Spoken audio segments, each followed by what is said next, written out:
Maligayang panonood po Karekap. Ang ating tatalakayin ngayon ay tungkol sa isang war action movie na may pamagat na Once in a Desert. Kaya sit back, relax, at simulan na natin.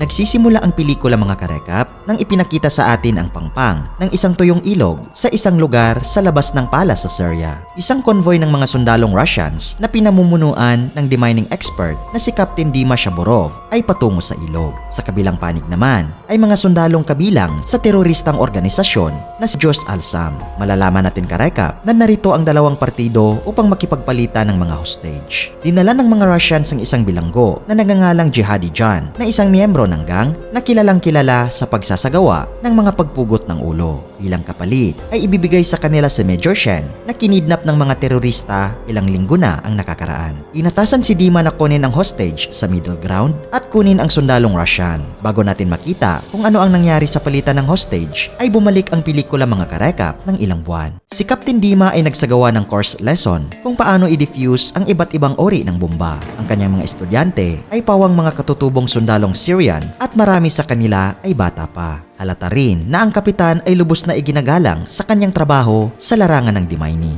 Sa katunayan, ay nawalan siya ng 3 daliri mula sa kanyang kanang kamay habang dinidefuse ang isang bomba ilang taon na ang nakakaraan. Gayunpaman, itinuro ng kapitan sa mga batang ito ang mga pangunahing kaalaman ng iba't ibang uri ng bomba. Mayroon silang tradisyonal na mga pasimulang bomba na kinabibilangan lamang ng mga simpleng wire. Pagkatapos, ay may mga mas komplikadong kagamitang pampasabog tulad ng mga gyroscopic bomb. Ang mga ito ay may sensor na binubuo ng isang gulong o disk na malayang umiikot ng mabilis sa isang axis. Kapag ang sensor na ito ay bahagyang naabala, ay pinalitaw nito ang bomba na pinapatay ang mga kapuspalad na tao sa paligid nito. Pagkatapos ng nakakapagod na linggo ng pagsasanay, ay handa na ang mga sundalo para sa kanilang pagsubok. Naglakbay sila sa isang malapit na base ng hukbong Syrian at American kung saan isasagawa ang kanilang mga pagsusulit. Sumakay sila sa mga sasakyan ng hukbo at nakatagpo ng isang maliit na puting van sa daan. Napansin ni Dima na sakay ng van ang isang lokal na babae na tila papunta sa direksyon nila. Lumalabas, natutuo ang hula niya dahil huminto ang van malapit sa base ng hukbo pagkarating nila. Gayunpaman, mabilis na pumasok si Dima sa work mode at sinabihan ang commanding officer na i-jam ang anumang signal ng radyo sa lugar.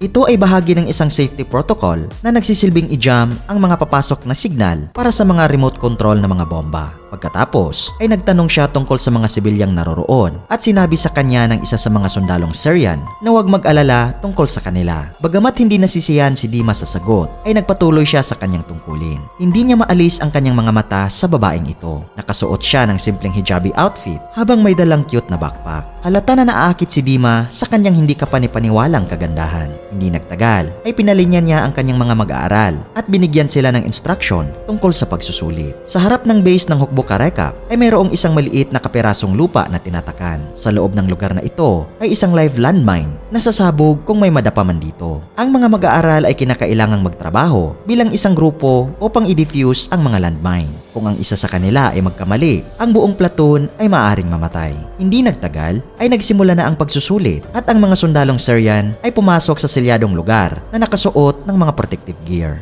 Ang kapaligiran ay naging nakakakaba dahil isang maling hakbang lang ay maaaring magdulot ito ng matinding kapahamakan. Pagkaraan ng ilang sandali ay nahanap ng isa sa mga sundalo na nagangalang Milim ang landmine na nakatago sa ilalim ng isang plastic bag. Pinagmamasdan ni Dima ang kanyang estudyante habang nakaluhod at naghahanda na i-defuse ang bomba. Si Milim ay hindi kapanipaniwalang kinabahan at patuloy na nagdarasal habang dinidefuse niya ang bomba, ngunit matagumpay niyang natanggal ang saksaka ng circuit na epektibong napahinto ang bomba sa pagputok. Kasunod ng tagumpay na ito Karekap, ang buong base ng hukbo kasama ang mga estudyante ay nagsimulang magdiwang. Binati sila ni Dima at ibinalita na ang kanilang mga completion certificate sa kursong ito ay ibibigay sa kanila pagbalik sa kampo. Ibinaba ng mga estudyante ang kanilang mga kagamitan at nagsimulang kumanta at sumayaw. Habang abala sila, ay nilapitan si Dima ng babaeng Syrian kanina. Nag-usap ang dalawa at dahan-dahang naglakad palayo sa base ng hukbo. Lumalabas na ang kanyang pangalan ay Jama at siya ay half Russian at half Syrian. Pinasalamatan niya ang kapitan para sa kanyang paglilingkod sa bansang ito sa kabila ng digmaan. Sa kanilang pag-uusap ay isinawalat ng babae na naghihintay siya ng tawag mula sa isang tao, ngunit nawala ng signal ang kanyang cellphone sa sandaling bumaba siya malapit sa base ng hukbo. Ito ay dahil inutusan ni Dima na i-jam ang lahat ng signal ng radyo sa lugar. Ngayong tapos na ang pagsubok ay sinabihan niya ang kanyang mga tauhan na ibalik ang komunikasyon. Masaya si Jama na mayroon ng network ang kanyang cellphone at muling nagpapasalamat sa kapitan. Sa sandaling iyon ay tinawag ni Dima ang kanyang mga tauhan pabalik sa base ng hukbo upang magdiwang. Ang kanyang mga estudyante ay sabik na naghihintay na magpa-picture sa kanya. Iniling ni Dima kay Jama na maghintay sandali at nagsimulang maglakad patungo sa base. Sinusubukan siyang pigilan ng babae na nagsasabing may gusto siyang sabihin sa kanya. Gayunpaman, ipinangako ng kapitan na babalik siya sa loob ng ilang minuto at naglakad patungo sa kanyang mga estudyante. Makalipas lamang ang ilang segundo karekap ay isang bomba ang sumabog sa loob mismo ng base ng hukbo. Isang napakalaking bolang apoy ang tumaas sa kalangitan at ang mga bahagi ng katawan ng tao ay lumilipad sa lahat ng direksyon. Si Dima, na medyo malayo pa sa base, ay itinapon ng shockwave ng ilang talampakan.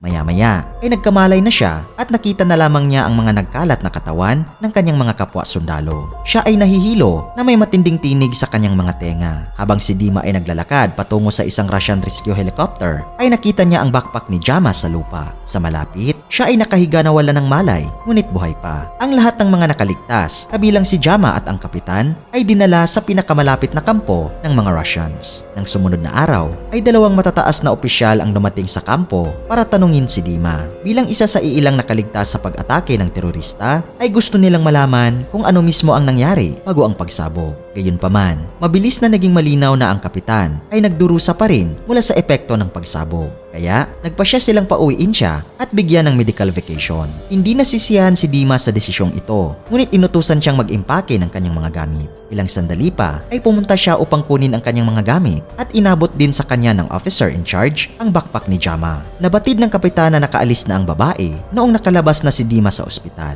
Gayunpaman, sa loob ng backpack ay nakita niya ang kanyang mobile phone kasama ang kanyang mga personal na gamit. Napansin din ni Dima na nahuhulog na ang kanyang loob sa babaeng ito at gustong-gusto niya na mas makilala ang babae bago magretiro. Makalipas ang ilang araw ay naghihintay si Dima sa airport para sumakay ng flight pabalik sa Russia. Sa parehong paliparan ay isa pang tropang Russians ang naghahanda na umalis patungo sa lungsod ng Pala. Ang mga sundalo ay papunta doon upang labanan ang mga teroristang ISIS at palayain ang lungsod mula sa kanilang kontrol.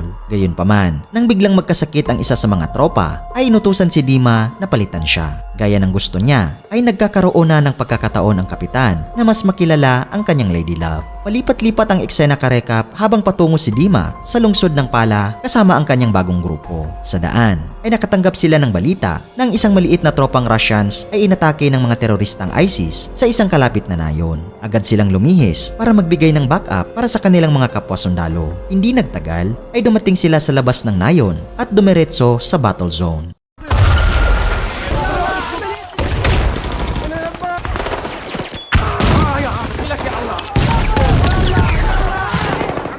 Ang commanding officer ng bagong grupo na si Major Shen ay nag-utos sa lahat na manatili at huwag makisali. Sa gitna ng mga lumilipad na bala at pagsabog ay nagsimulang tumunog ang cellphone ni Jama na nakalagay sa bulsa ni Dima. Kinuha ito ng kapitan at natutuwa siyang marinig si Jama na nagsasalita sa kabilang linya. Lumalabas na nakatira din siya sa Pala, ang parehong lungsod kung saan patungo ang tropang Russians. Nangako siyang magkikita sila doon kapag natapos na niya ang kanyang misyon. Sa sandaling iyon karekap, ang isa sa mga tangke ng Russia ay tinamaan ng isang RPG ng ISIS.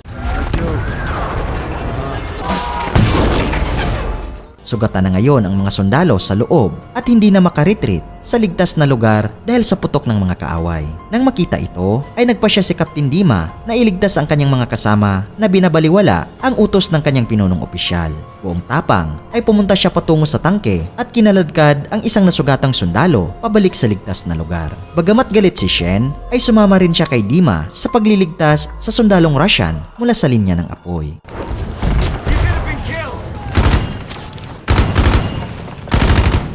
Pagkatapos ay bumalik ang tropa sa kanilang destinasyon at hindi nagtagal ay nakarating sila sa Palmyra, ngunit agad na itinapon na naman sa isa pang misyon. Sa pagkakataong ito ay pumunta sila sa isang napakalaking planta ng produksyon ng gas na matatagpuan sa gitna ng isang disyerto sa labas ng lungsod. Iniimpake ng grupo ang kanilang mga kagamitan at tumungo sa itinalagang lokasyon. Pagdating sa lugar ay napagtanto ni Commanding Officer Shen ang bigat ng gawain. Ang planta ng produksyon ng gas ay sumasakop sa isang malawak na lugar na nalagyan ng mga improvised explosive device o mga IED. Higit pa rito, ang lugar ay lubhang madaling maging sentro ng pag-atake ng mga terorista dahil sa estratehikong kahalagahan nito. Binigyan ng misyon si Dima na i-defuse ang mga bomba sa lalong madaling panahon. Agad niyang ginawa ang misyon at nalaman ang isang delikadong sitwasyon. May isang live na tripwire na tumatakbo mula sa mga IED patungo sa isang kalapit na gusali. Maingat na sinusundan niya ang mga alambre at nakasalubong niya ang dalawang teroristang nagdarasal. Nang hindi naghihintay ng mga tagubilin, ay binaril silang dalawa ni Dima. Sa kanyang kaginhawaan ay isa sa kanila ang may hawak ng detonator para sa mga IED.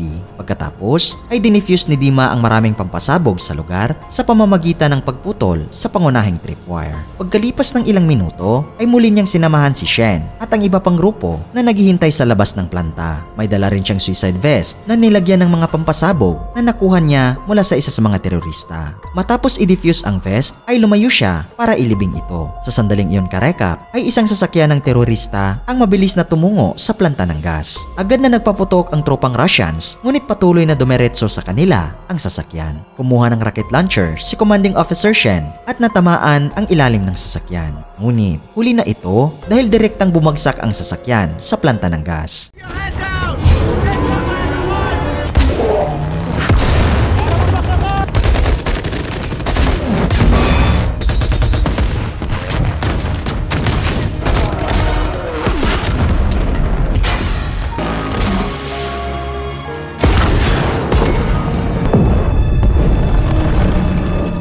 Ang bombang nakakabit sa sasakyan ay sumabog na nagdulot ng napakalaking pagsabog na bumalot sa buong lugar.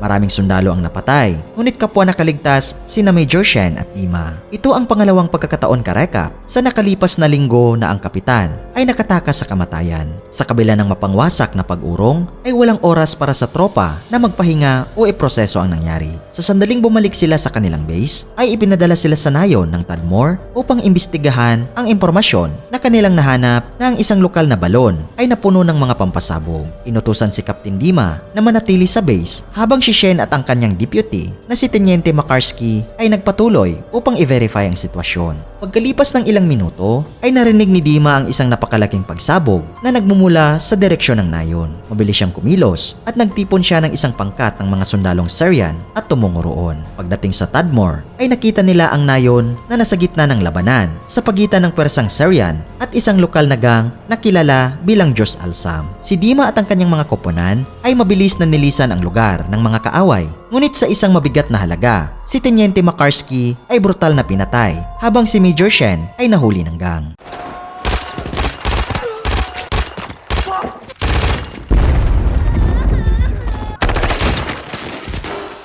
Kasunod ng mapangwasak na labanang ito, ay ipinadala si Dima sa lungsod ng Pala na hindi kalayuan sa Tadmor. Binigyan siya ng pahintulot na magbukas ng investigasyon para hanapin si Shen. Sa mga oras na ito, ang kapitan ay nakatanggap ng isa pang tawag mula kay Jama na humihiling sa kanya na makipagkita sa babae. Malalaman din natin karekap sa eksenang ito na si Dima ay dumaan sa isang masakit na diborsyo ilang taon ang nakalipas. Mula noon, siya ay palagi na lang nasa kakilakilabot na digmaan na nasaksihan ang pinakamasamang parte ng sangkatauhan. Ngunit pagkatapos ng maraming taon, sa wakas ay nagkaroon siya ng pagkakataon na maranasan muli ang pag-ibig. Nang hapong iyon ay dumating si Dima sa bahay ni Jama na may dalang isang palumpon ng mga lokal na bulaklak. Napag-alaman na siya rin ay nawala ng pamilya sa patuloy na digmaan at nagnanais ng pag-ibig. Ang pinagsamang sakit na ito ay nagbibigay daan sa dalawa na makahanap ng aliw sa isa't isa at sa kalaunan ay nagbabahagi sila ng mapusok na halik. Nang gabing iyon ay nanatili si Captain Dima sa bahay ni Jama. Kinabukasan ay kailangan niyang umalis ng maaga dahil nakatanggap siya ng posibleng lead patungkol sa kinaroroonan ni Shen. Nagtipon siya ng ilang sundalong Syrian at nagtungo sa isang lokal na pamilihan na hindi kalayuan sa kanilang lokasyon. Pumunta sila roon para makipagkita sa ilang miyembro ng gang na nagsasabing sila ang kumidnap kay Shen. Gayunpaman, pagdating nila doon, ang mga miyembro ng gang ay tumanggi na hayaan ang sinuman na suriin ang katawan maliban kung sila ay babayaran muna. Nang maramdaman na ito ay isang bitag, ay isa sa mga sundalong Syrian sa grupo ni Dima ang maingat na sininyasan ang kanyang mga kasamahan na manatiling alerto. Ang kapaligiran ay nakakatakot na at sa isang gisap mata ay sumiklab ang matinding labanan.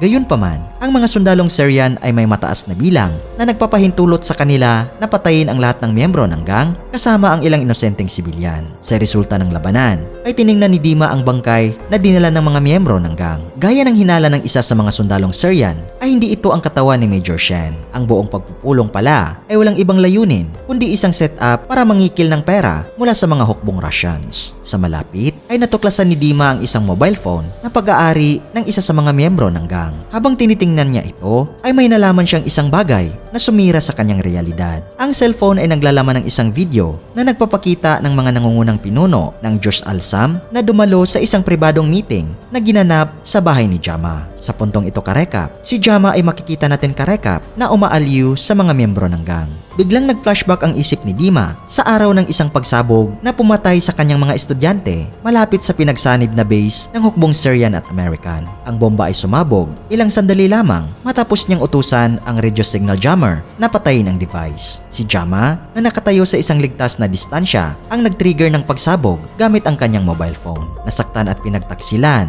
ay agad na bumalik si Dima sa kanyang bahay sa Palmyra. Ang kanyang mga hinala ay nakumpirmang totoo nang makita niya ang isang miyembro ng gang ng Jaish al-Sam na nakikipag-aliw sa babae. Walang pag-aaksaya ng oras ay pinatay ng kapitan ang terorista at pagkatapos ay kinausap si Jama. Sa ilalim ng pressure, sa wakas ay ibinunyag niya na buhay pa si Major Shen. Gayunpaman, handa lamang siyang palayain ang gang bilang kapalit ng isang bihag na si Jihadi John na isang psychotic kriminal na kilalang kilala sa pagpugot ng ulo sa mga bilanggo. Sumang-ayon si Dima sa plano at isang pulong ang nakatakda sa susunod na araw malapit sa isang tuyong ilog sa labas ng Palmyra. Gayunpaman, bago umalis ay gumawa si Captain Dima ng isang nakakamatay na desisyon dahil binaril niya ang babaeng nagpapatibo ng kanyang puso sa ngayon. Pagkatapos ay bumalik ang pelikula mga karekap sa unang eksena kung saan nagaganap ang palitan ng hostage. Si Captain Dima ay personal na iniabot si Jihadi John sa mga kaaway at tinanggap si Shen bilang kapalit. Agad na umatras ang mga miyembro ng gang matapos masecure ang kanilang kasama. Kaya naghinala si Dima. Sa sandaling iyon ay ibinunyag ni Shen ang nakakatakot na katotohanan na sa ilalim ng kanyang jacket ay nilagyan siya ng IED vest ng mga kriminal.